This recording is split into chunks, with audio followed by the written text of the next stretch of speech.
In this chapter, we're going to talk about some of the leftover random topics. Coming right next. In this chapter, we're just going to talk about a couple of random topics. And specifically in this video, we're going to talk about regular expressions. Take a look at this example. In here, we have some random text. And what we wanted to accomplish here is that we wanted to replace all the numbers with something else. One way of accomplishing this task is by using string.replace method, which will let us find a specific number and then we can replace it with something else. But the problem is, say that you have a text which is spanning across 1000 lines, then it's very tedious to use string.replace for each and every individual number. So the solution to this problem is regular expression. What we have in here is a regular expression that will let us find literally any kind of number present in the given text. In order to interpret or understand this regular expression, we need to refer to the documentation of regular expression constructs. Let's go there. Go to this link and then you will find the list of regular expression constructs. By combining some of these constructs, you can construct a regular expression that you wanted. In our case, we said it's /d and then there's a plus sign. If you see, /d means any digit between 0 to 9. And the plus sign means one or more times. So let's go back. So we got /d, which means 0 to 9 digits. And there can be one or more occurrences of such digits. In our text, this will be equivalent to our regular expression, this will be equivalent, and even this will be equivalent. Now I want to replace all those numbers with this string. How am I performing replace? I'm going to make use of pattern and matcher, and that's what I've done in here. I've created a pattern object. By doing pattern.compile, the compile method will actually compile the given regular expression into a pattern, and now we can use that pattern object to get the matcher object. So for that purpose, we're going to call this method matcher, and then we're going to pass in some text. So the matcher method will actually match this given text with the regular expression or the pattern. And once we have the matcher object, we can do a variety of things with it. One of which is the replace all method, which will replace all the occurrences of that regular expression in the given text with this string. And this string, we're passing it as an argument to this method. Let's run the program and see how the output looks. Here it is. All the numbers got replaced. But if you notice, we also got a number that is mixed with some characters. Say that we wanted to only replace the numbers that has a white space character on both the sides. For that, we're going to use one construct, which is going to be /s. Let's save the file and run the program, and you would see this getting replaced and nothing else. There it is. The last one does not have a white space character after it, and that's why this is still remained as number. But just wanted to show you how you can play around with the regular expressions. Likewise, we got another such example. And what I'm trying to do here is, I'm trying to find a letter which is an uppercase letter, and that letter has to be between A to Z, followed by one or more occurrences of the following characters, be it uppercase or lowercase. In our example, random and example, or the two words, would start with uppercase. Let's run the program and hopefully we'll see the string get replaced. Yeah, it is. Likewise, we got many such useful methods in the matcher object. You can just explore them by yourself, and you can actually go through the description by just hovering the mouse over it.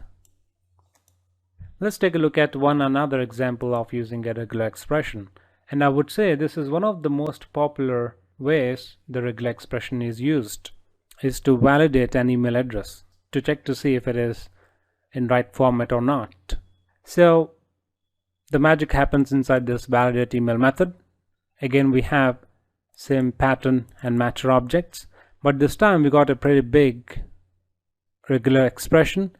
Ultimately, what we want to do with this expression is to find out if the given email address is a valid email address or not. Now, this regular expression will not validate whether the email address is existed or not. It's just going to validate the format of the email address that you provide. In here, I'm just providing multiple email addresses. Some of these are valid, some of these are invalid. Let's run the program. There you have the output. Now you may ask me, how did I figure out such a big regular expression?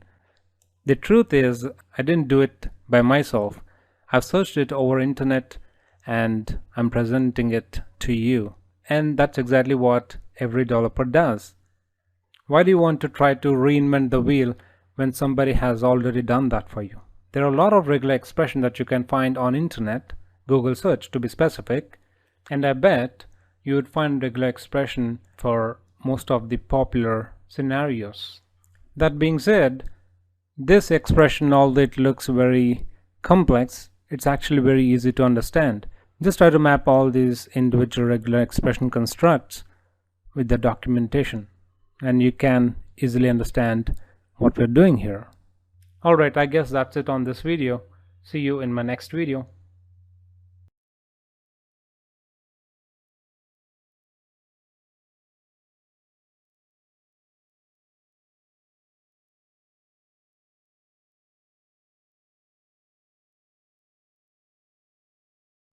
In this video, I'm going to show you how we can make use of external libraries in our Eclipse project.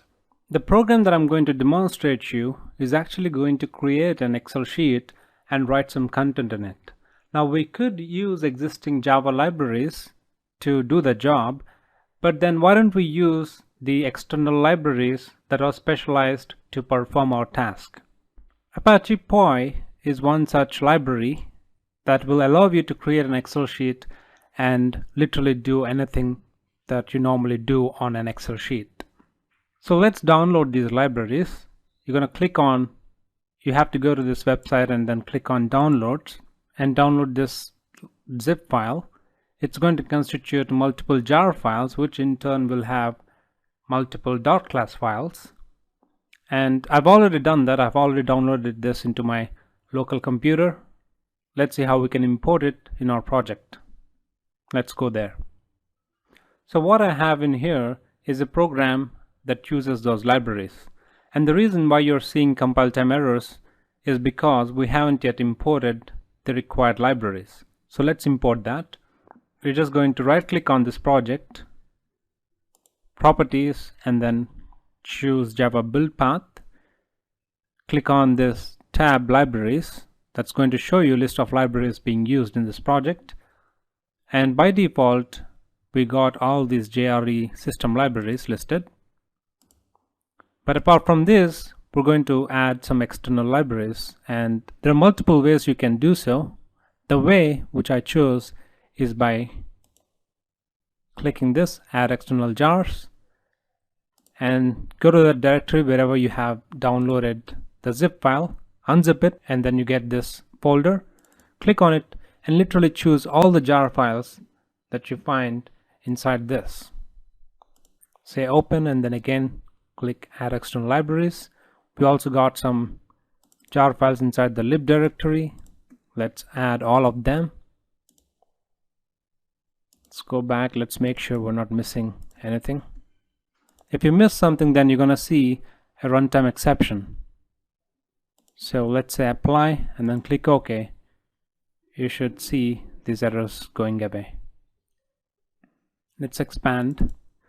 So in here, we're just creating the Excel workbook, and then we're creating the sheet, Excel sheet, and I'm populating this list with some entries. And for this purpose, I have created another class called row data that's just going to constitute some fields with one constructor. So with this constructor, every time we create an object, we're going to provide the initial values to these fields. We got some getters. We can't have a setter for these fields because these are all final. This is the file which we're using to write the content into. I'm using this method write to write the content. Everything else is pretty much self-explanatory. And if you run the program, you should see that Excel file in that directory. Let's go there. Here we have it, and we also got some content in it. There it is. Let's close it. So I just want to demonstrate to you how we can make use of external libraries to do a variety of things. Alright, that's it on this video. See you soon. Let's talk about records in Java. Now at this point in time, this topic might sound way too advanced for you because we haven't yet covered advanced Java database concepts, etc., which are actually part of all the later courses. But try your best to understand, and even I will try to simplify this for you. So imagine that we have an employee table stored in a relational database, and assume that we have all these fields. For example, employee ID, name, age, and salary. Sundar with employee ID 301 has the age of 44 and his salary is 6,999. And same is the case with Bob, for instance. His employee ID is 304 and age is 48, whose salary is 9,000, let us assume. Now, in order to store data into this table, or even to retrieve data from this table, we need to hold that data temporarily in a Java object. So in order to create that Java object, we might need a class that has all this information. And using this class, we're going to create that object which would hold the employee data temporarily to either store or retrieve the data from the database. So inside the class, we would need to declare the private final fields, and the fields would be employee ID, name, age, and salary, and their corresponding getter methods to be able to retrieve the data that is being stored in the object. And then we're also going to be needing public constructor with all the field arguments so that we can initialize the object with their initial values. And we've already talked about equals, hashcode, and toString methods earlier. The equals method would return true if the supplier object is of the same type and the values of all its fields would match. The hashcode method would return the same value for two employee objects if all the field values for both the objects would match. We've already discussed all these methods earlier. And finally, toString would help us represent the object in a visually pleasing way. For example, if you were to print this object, how would you want your user to see the information is what you would write in the toString method.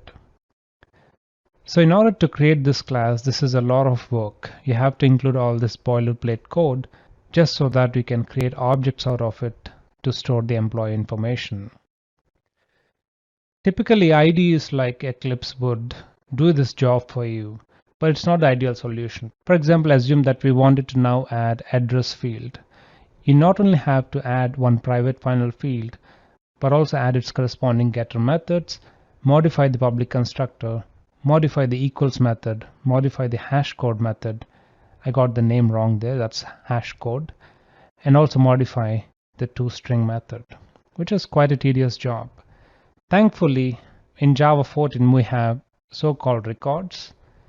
All this can be done with just a single line, just as you see in here. We can say public, which is an access specifier. Record is a keyword that we use, and then you specify the name of the class or the object essentially. So that's employee with all its corresponding fields, and all these fields would correspond to the fields in the database. Like I said before, this might sound a bit advanced at this point in time, This would make a lot of sense in later courses. And at the end of this line, you also notice a couple of curly braces. We can utilize those curly braces to sort of include our own constructor or modify the existing constructor and do something inside. For example, maybe you can have a validation check, or you can literally do anything that you want it to do. Java records would give us that flexibility to customize the constructors. Now let's see everything in action. So I'm inside Eclipse. I'm going to create a new file. I'm going to call it as employee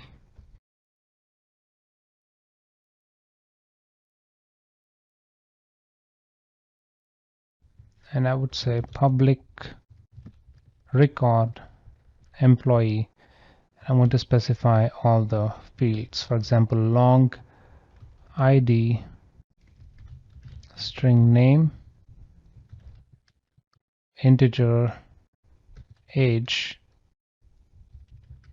integer salary, and end with couple of curly braces. Save the file, and we can now start using it over here. Now this is as good as creating a class called employee, so we can create instances out of it. Employee employee1 equals new employee.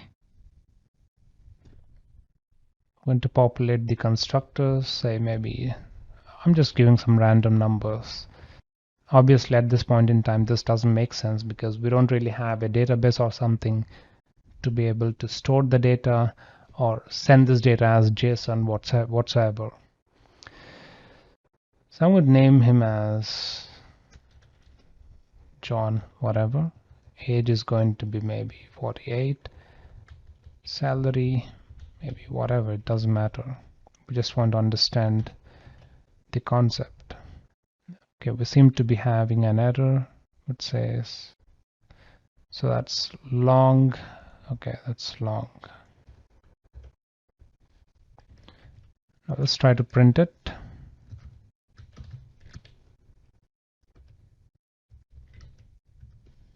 Save the file and run the program, and it works. And the beauty with record is that we can actually have this declared inside the class itself and make it local to it. For example, I'm going to create another record called student, for instance, and we can now start using it just like so. Run the file and it works. So that's records in Java for you. I hope you enjoyed this tutorial. Please like and subscribe. The link to the next part of this course is in the description below. Also, if you want to learn Java with practice, with quizzes, assignments, coding puzzles, and interview questions, I cannot do that on YouTube. So you need to take this course on my own website. The link is in the description below. I'll see you in the next part of this course.